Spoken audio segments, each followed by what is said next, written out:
Conversaciones con Capella Matritensis, hoy con Lucía Ares. A capella, claro.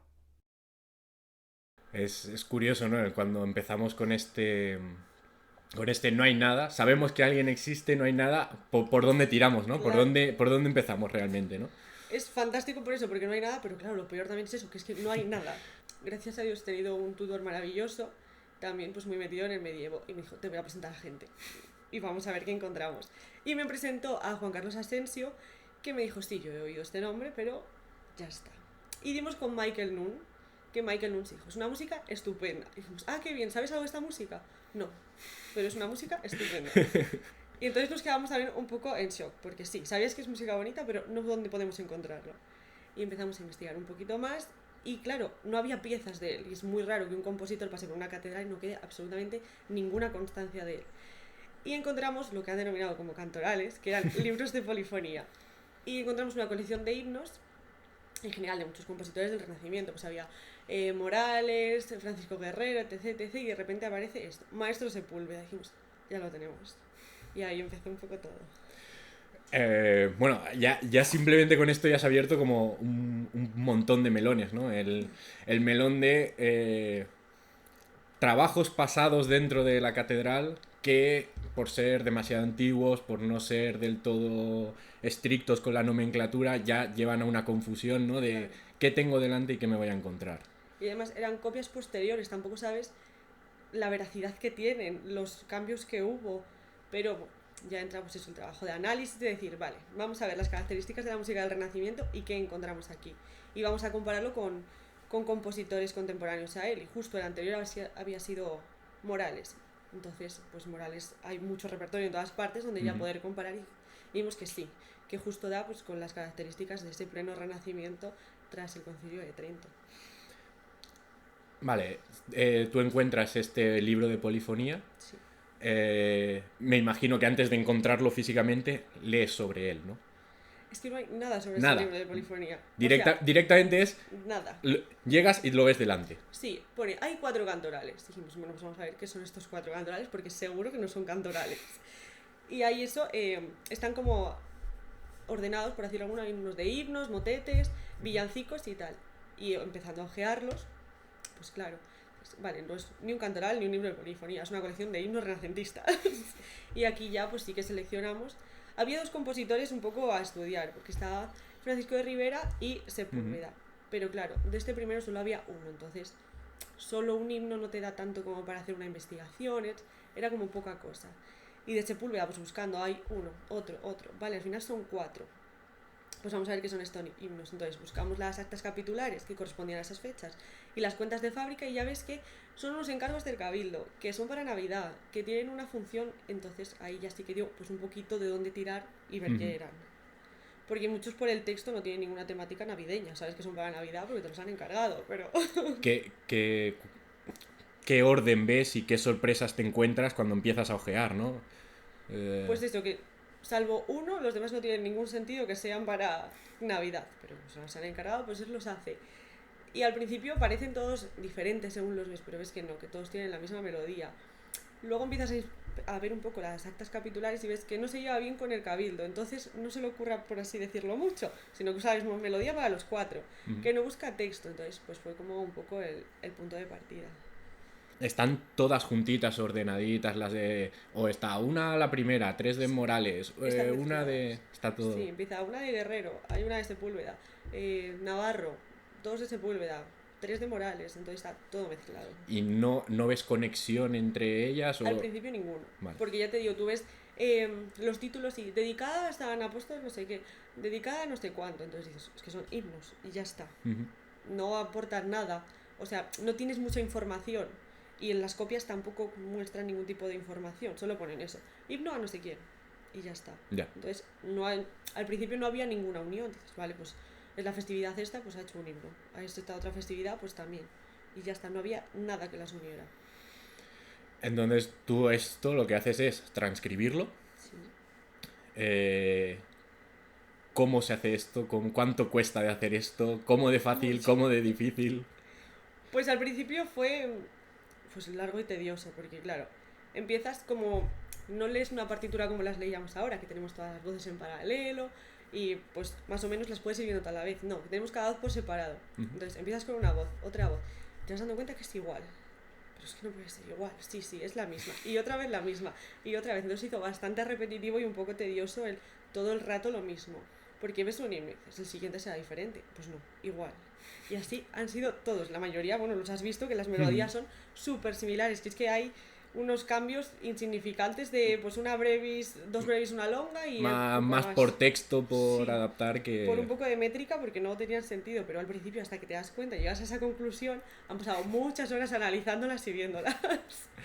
Dentro del libro es cómo están organizadas las voces. Tenemos el tiple izquierda arriba. No, están ya 4 voces porque no son copias, o sea, son copias bastante más modernas, eran de 1804, entonces claro, las copias ya son un poco adaptadas a cómo están organizadas las voces en ese momento.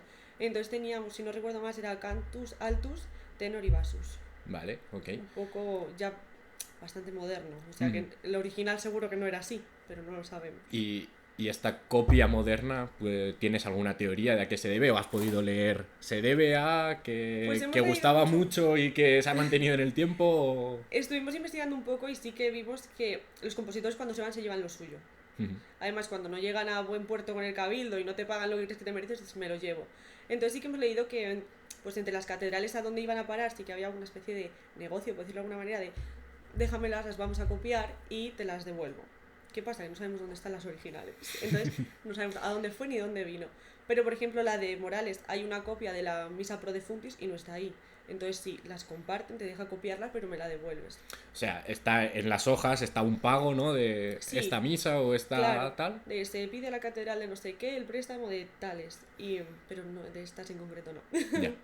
Solo tenemos esta copia. Esta copia, vamos a ponerle el título de moderna, ¿no? Sí, nada más. No sabemos nada de las originales de este señor. No sabemos dónde están. Si se conservan. Sí es que están, ¿no? Si es que están, no sabemos dónde. Volvamos un poco al tema himnos, ¿no? Sepúlveda escribe estos 4 himnos. Vale, ¿qué es un himno? Empecemos un poco por la base. Bueno, pues un himno es una composición dentro de lo que cabe sencilla de tema en cuanto a lo religioso. Vamos a centrarnos solo en lo religioso. En el término himno de este tipo de himnos como los que hace Sepúlveda para Navidad. Se supone que son un poco más sencillos, que igual puede ser un motete, que puede ser un poco más complicado en cuanto al juego con las voces o a la interpretación. Entonces es una estructura sencilla, entre comillas, que ya hemos visto que tiene complejidades, repetitiva, porque todas las voces cantan la misma melodía y el mismo texto, adaptado siempre, pero entonces es fácil de entender. Creo que sí que cumple mucho con las normas de la Iglesia de el texto prevalece y queremos que se entienda el texto. Tenemos claro que la función de estos himnos es que los fieles, que no saben leer la mayoría, entiendan un mensaje. Entonces, claro, si yo te lo complico y tú encima no sabes de qué te estoy hablando, el mensaje se pierde. Entonces, hay muchos motetes que lo complican, lo que tú has dicho. Si ya hay 2 textos, ¿cuál escuchas claro? Yeah. Pero este himno siempre es el mismo texto. Todos son pues para dar gracias a alguien o en honor a alguien. Entonces, claro, tú quieres que entienda que es pues para San Pedro Apóstol. Pues ya está. Solo quiero que sepas que es para este señor es importante y que hay que alabarle. Que quede bien claro, ¿no? Que es él. O pues para el nacimiento de Jesús. ¿Qué quieres que sepa? Que es el nacimiento de Jesús, nada más. Pero quiero que entiendas eso, que solo es el nacimiento de Jesús. Si yo te digo más cosas, ese mensaje se pierde. Entonces, si todas las voces usan el mismo texto y lo cantan más o menos a la vez, se ve mucho más claro. Paso un poco a zona análisis, ¿no? Sí. Tenemos este inicio con las imitaciones y tal que cuesta un poco de encajar, ¿no? Que es un poco lioso. Cuesta de encajar por cómo está escrito, pero también por nuestra oreja de que queremos todo el rato. Pues imagínate lo difícil que fue hacerlo encajar sin nada de momento, sin oírlo en tu cabeza. Sin oírlo en la cabeza, ¿no? Es que no puede ser así. Aquí además es que son un renacimiento muy temprano, entonces viene de muchos cambios. Hemos pasado el Concilio de Trento, hemos cambiado todo por completo y vamos otra vez a volver a darle un poquito de polifonía, a jugar un poquito por las voces, entonces como empezar de cero otra vez. Era una transición bastante grande de lo que venían de, pues eso, música instrumental, complejos juegos sonoros, juegos entre las voces, imitaciones. Entonces ahora todo es como volver a empezar de nuevo, volver a hacer que empasten bien, volver a hacer que suene bonito, pero claro, sin saltarte las normas de la Iglesia. El texto tenía que oírse clarísimo. Entonces eso fue un poco... Y Sepúlveda se pone como muy seriote con las imitaciones, todas imitaciones reales, tal cual ha hecho la primera, todas son iguales, entonces dice, me estoy alejando del modo, pero ahora de pronto vuelvo, pero... Y es un poco... Es difícil, sí. No lo puso fácil. Vuelvo un poco al momento transcripción.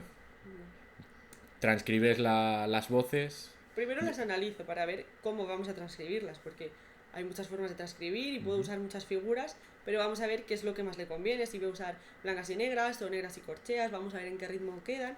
Entonces paso primero por hacer una transcripción digital, por decirlo de alguna manera, para oír cómo suena. Y al final llego a la conclusión de que tiene que ser blancas y negras porque si no va a una velocidad imposible. Momentito en que ya llevas muchas horas de vuelo dentro del archivo, muchas horas de vuelo picando notas. Claro. Y por fin está todo en el ordenador y dices, voy a darle al play a ver cómo suena, cómo te sientes en ese momento. Pues al principio fue un poco de, solo va a sonar así, porque claro, solo oyes como una especie de zumbido, porque no la cantan, no hay entonas. Ya, el MIDI, el momento MIDI. Sí, entonces fue al principio de, ¿tanto para esto? Pero, porque primero las transcribí como negras y corcheas, entonces claro, era imposible, iba tan rápido, no quedaba bonito, sonaba... Tienes que hacerte el oído a que no es tonal. Entonces ahí ya hay un cambio bastante significativo de, no suena como esperas que suene, de bonito, melodioso, tal... Es diferente, entonces es el primer impacto, por así decirlo, cuando lo oyes.